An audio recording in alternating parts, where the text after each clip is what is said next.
নমস্কার বন্ধুরা, তিয়াশাস রেসিপিতে সকলকে স্বাগত জানাই।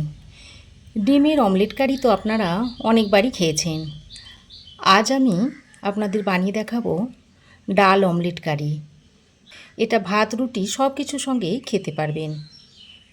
খুবই নতুন একটা রেসিপি। ভিডিওটা শেষ পর্যন্ত দেখতে থাকুন, আশা করছি রেসিপিটা আপনাদের ভালো লাগবে। ডাল অমলেট কারি তৈরি করার জন্য এখানে আমি নিয়েছি মুসুর ডাল আর নিয়েছি 4টে ডিম।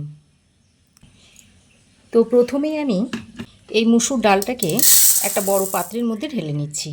তারপর জল দিয়ে ডালটাকে বেশ কয়েকবার ধুয়ে নিতে হবে, কারণ ডালের মধ্যে প্রচুর পরিমাণে ময়লা থাকে। তাই ডালটাকে খুব ভালো করে 3-4 বার জল বদলে বদলে ধুয়ে নিতে হবে।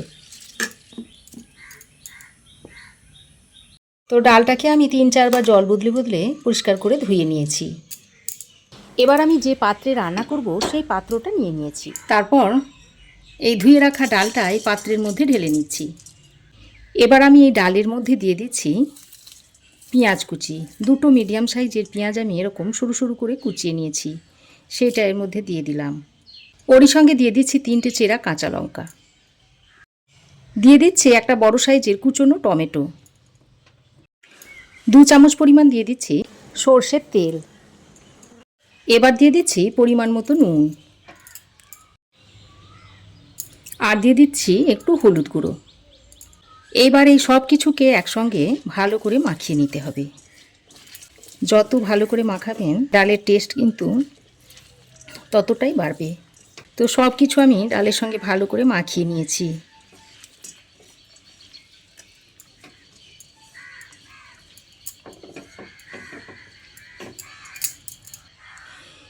এবার আমি এর মধ্যে পরিমাণ মতো জল দিয়ে দিচ্ছি।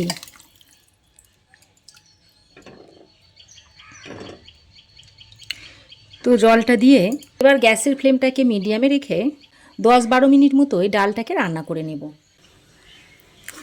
তবে আপনারা ইচ্ছা করলে এটা প্রেসার কুকারেও সেদ্ধ করে নিতে পারেন।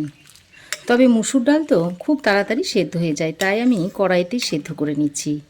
এবার ভালো করে নেড়েচেড়ে মিশিয়ে নিয়ে একটা ঢাকনা লাগিয়ে 10 থেকে 12 মিনিট মতো রান্না করে নেব। এদিকে আমি একটা বড় বাটির মধ্যে দিয়ে দিচ্ছি 2টো মিডিয়াম সাইজের কুচনো পেঁয়াজ। ওরই সঙ্গে দিয়ে দিচ্ছি কয়েকটা কুচানো কাঁচা লঙ্কা, আর দিয়ে দিচ্ছি স্বাদ মতো নুন। প্রথমে এই নুন আর কাঁচা লঙ্কাটা দিয়ে পেঁয়াজটাকে ভালো করে মেখে নেব। তাহলে এই নুনটা ডিমের সব জায়গাতে ভালোভাবে পৌঁছে যাবে, কোনো জায়গায় বেশি বা কোনো জায়গায় কম হবে না। তো ভালো করে নুনটা দিয়ে পেঁয়াজ কাঁচা লঙ্কা একসঙ্গে করে মেখে নিয়েছি। এবার আমি এই পেঁয়াজের মধ্যে একে একে ডিম 4টেকে ভেঙে দিয়ে দিচ্ছি। আমি আমার প্রয়োজন মতো 4টে ডিম নিয়েছি। আপনারা চাইলে ডিমের পরিমাণটা কমিয়ে বা বাড়িয়ে নিতে পারেন। এবার এই পেঁয়াজের সঙ্গে ডিম 4টেকে খুব ভালো করে মিশিয়ে নিতে হবে। আমি একটা কাঁটা চামচের সাহায্যে ডিমটাকে মিশিয়ে নিচ্ছি, এতে করে ডিমটা খুব ভালোভাবে মিশে যাবে। তো দেখুন ডিমের গোলাটা তৈরি হয়ে গেছে। তো দেখুন বন্ধুরা, ঠিক এই রকম করে ডিমের গোলাটা আমি তৈরি করে নিয়েছি। এবার আমি ডিমের অমলেটটা তৈরি করে নেব। তার জন্য একটা ফ্রাই প্যান গরম করে নিয়েছি। তারপর এর মধ্যে দিয়ে দিচ্ছি সর্ষের তেল।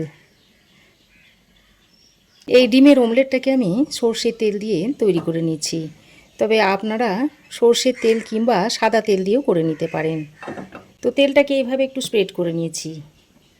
এবার ওই যে ডিমের ব্যাটারটা তৈরি করে রেখেছিলাম, তার মধ্যে থেকে 1 হাতা ব্যাটার নিয়ে এই গরম তেলের মধ্যে দিয়ে দিচ্ছি।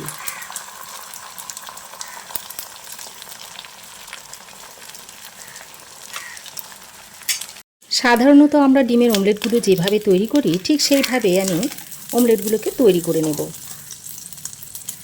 তো এইভাবে ডিমটাকে একটু ফোল্ড করে নিতে হবে।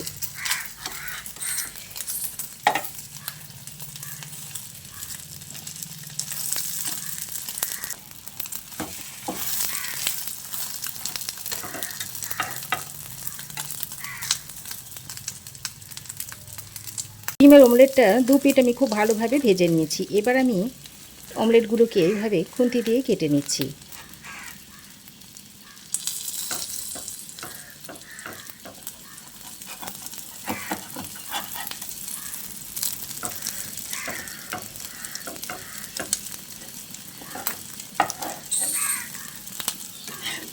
তারপর এগুলোকে একটা প্লেটের মধ্যে তুলে নিচ্ছি।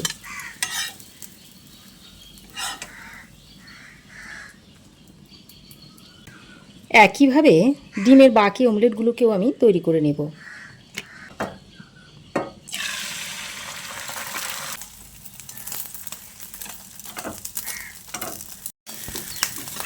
তো এই ডিমের অমলেটগুলোকেও তৈরি করে নিয়েছি, সেগুলোকেও আমি প্লেটের মধ্যে তুলে রেখে দিচ্ছি। সব ডিমের অমলেটগুলো তৈরি করে নিয়েছি। এদিকে দেখুন, ডালটাকে মিডিয়াম ফ্লেমে 10-12 মিনিট মতো রান্না করে নিয়েছি। আর ডাল দেখুন খুব ভালোভাবে সেদ্ধ হয়ে গেছে। টমেটোগুলো দেখুন খুব সুন্দর সেদ্ধ হয়ে গেছে। এই পর্যায়ে নুনটা একটু চেক করে নেবেন। তো নুনটাকে চেক করে নেওয়ার পর এবার আমি এর মধ্যে ডিমের অমলেটগুলোকে দিয়ে দিচ্ছি।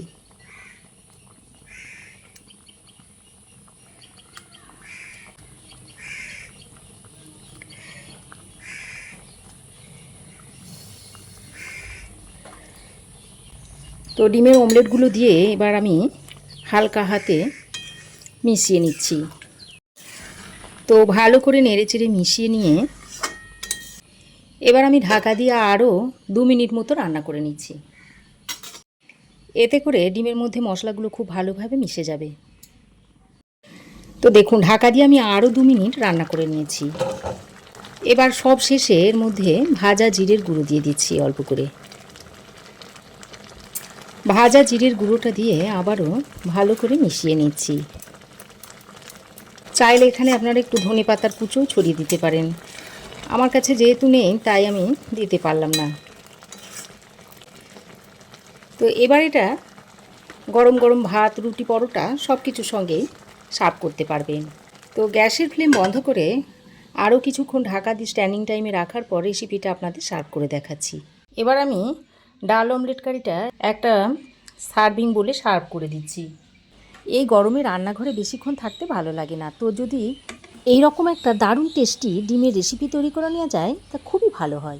গরম ভাত, রুটি, পরোটার সঙ্গে খেতে অসম্ভব টেস্টি লাগে। আপনারাও একবার তৈরি করে দেখতে পারেন। গরম ভাতের সঙ্গে এটা খেতে অসাধারণ লাগে। আশা করছি আপনাদেরও ভালো লেগেছে। তো ভালো লাগলে অবশ্যই একটা লাইক, শেয়ার ও কমেন্ট করবেন। পাশে থাকা বেল আইকনটা অবশ্যই প্রেস করে দেবেন। আর আমার চ্যানেলে যদি নতুন হয়ে থাকেন তো প্লিজ চ্যানেলটাকে সাবস্ক্রাইব করার অনুরোধ রইল। আজ এ পর্যন্তই। আবার দেখা হবে নতুন কোনো রেসিপি নিয়ে নেক্সট এপিসোডে। সে পর্যন্ত ভালো থাকবেন, সুস্থ থাকবেন। ধন্যবাদ।